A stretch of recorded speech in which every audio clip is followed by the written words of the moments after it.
Hello, ladies and gentlemen. This is Eddie Marcus again.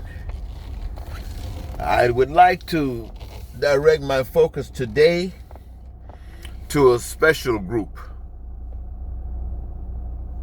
A group who are the fruit of a group of people who have gone through so much throughout the generations, perhaps throughout the ages, until they find themselves having no belief in a God whatsoever. Some might say they're atheists, and they might even have other names.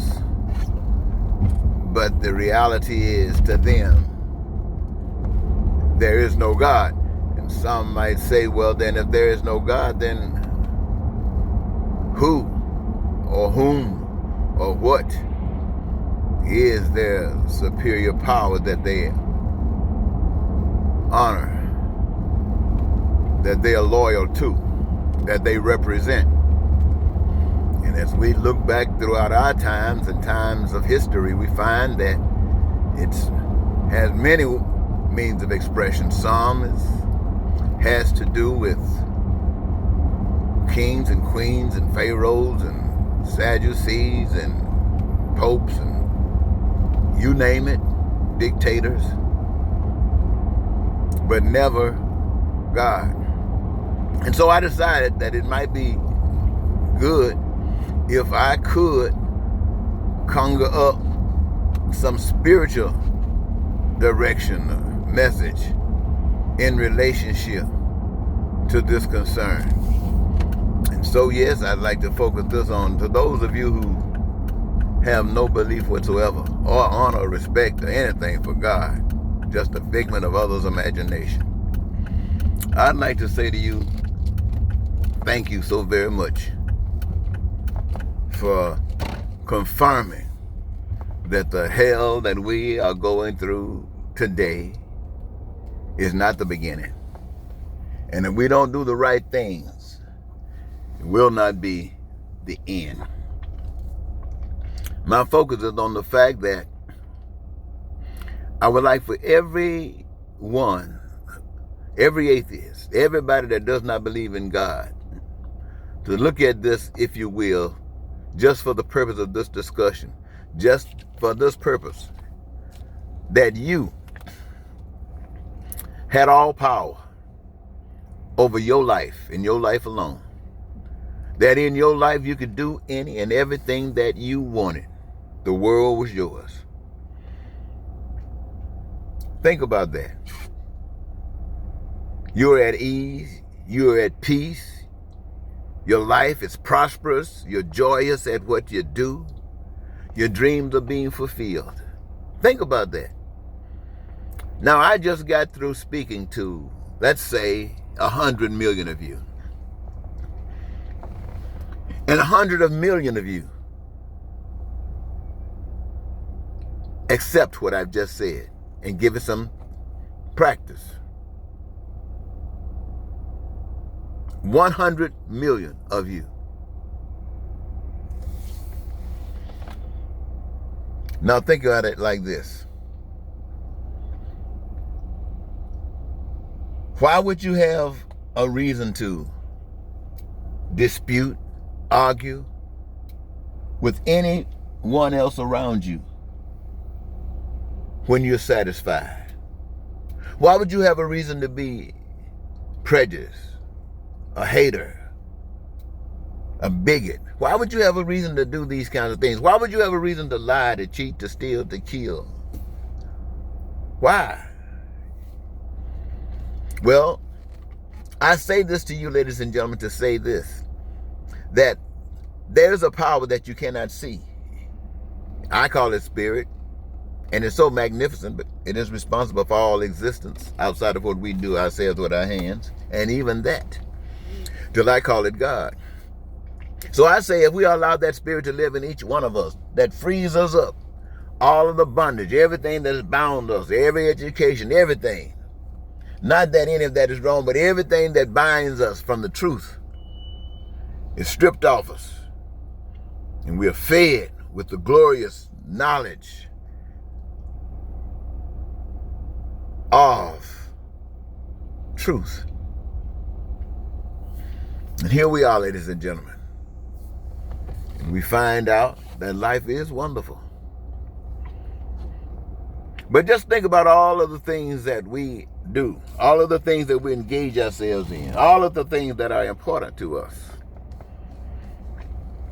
And as individuals, what we have to do that. So, I ask you this.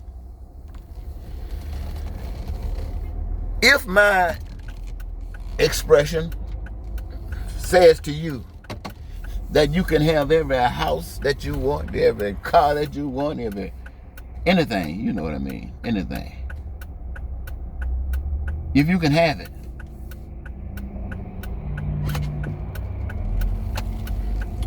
But really there's nobody else but you in the analogy that I just shared with you. So you are responsible for each and every last one of these things. Yes, you are responsible for each and every last one of these. Whatever it is, food, clothing, shelter, education, travel, transport, you are responsible for it all.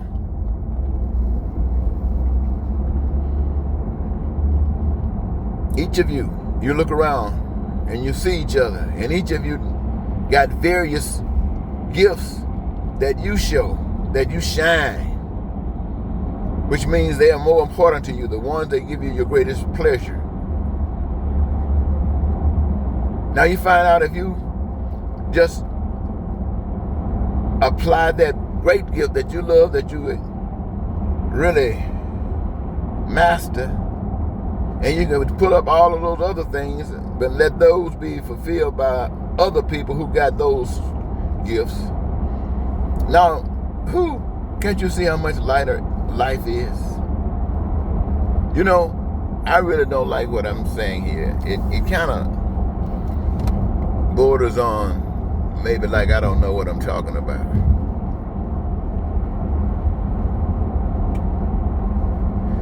Whew. Maybe I don't. But let me just sum it up this way. You don't have to believe in God if you don't believe in God. But there are certain things, there are certain requirements, there are certain basic principles, there are certain rules that allows the sky to exist without falling. That allows the earth to do whatever it is. I'm not going to act like I have an idea. That allows the waters to stay where they are. My. Everything is in order, doing exactly what it's supposed to be doing. And I say, because it's been doing it all the while. So when it comes down to we the people, everything that exists is a message to us about how life is supposed to be. And the master of life, everything. So I have to say that the reason that it does not exist as that today is because some way, somehow, I really can't explain. I can have all kinds of imaginations about it, as we all might. But I don't want to misguide you like that. But I want to say something that I think we would all agree on, and that is that something disagreed with that which produces what I just got through explaining. And it produced the total opposite. And the question might come, well, if it was so opposite and so bad and it produced the opposite, what about the original that was so bad that it couldn't hold on to its ingredients? What made them fall out and go someplace else?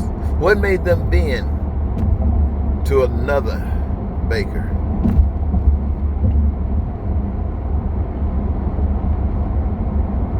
I can tell you this. They weren't satisfied. Now, why they weren't satisfied, I cannot say.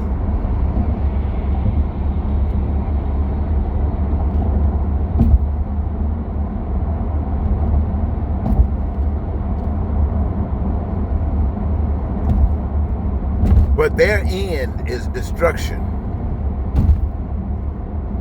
Their method is violence. As we saw in the United States on January 6, 2021, when the President of the United States, along with its supporters, which included many, many senators representing millions of people throughout the nation, sided with all that the President represented. And to those who stood back and saw it, even I stood back and saw it, and it was so evil, it was absolutely pathetic. It seemed like it seemed like these people were possessed. It had nothing, no longer were they concerned with the people. They were not concerned about the country. They weren't concerned about the rules that were governing the country. They were only concerned about empowering, giving their life, giving their all that they were to a man called Donald Trump. Their allegiance was not to the nation. They were patriots for Donald Trump. When Donald Trump said go to the Capitol and cause damage, destroy, in so many words, that's the way they saw it. They went to do it. And when asked why were they there, what were they doing, they said, we were sent here by the president to conquer, in so many words. Wow. Now, what does now that's them. What does the rest of the people who look at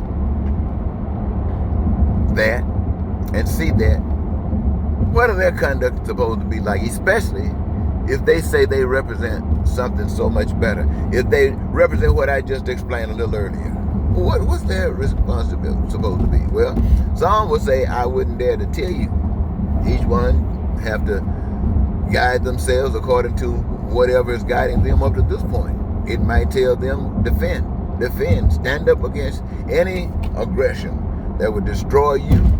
If they make that move, it's an indication of what they're willing to do, how far they're willing to go. So then they've set the standards. So go for it, you'll win, because you didn't set the standard. You're just going to show them that the master, the true master, will overcome them.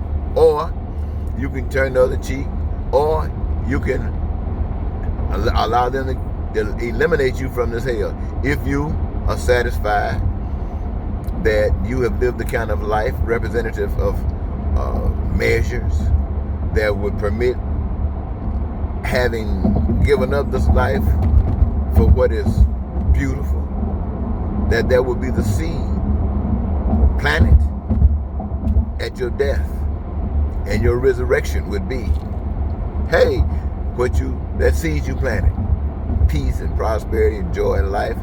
I believe, I don't know for sure, ladies and gentlemen, never can say I've been there and got some testimony to tell, but I can tell you what I believe.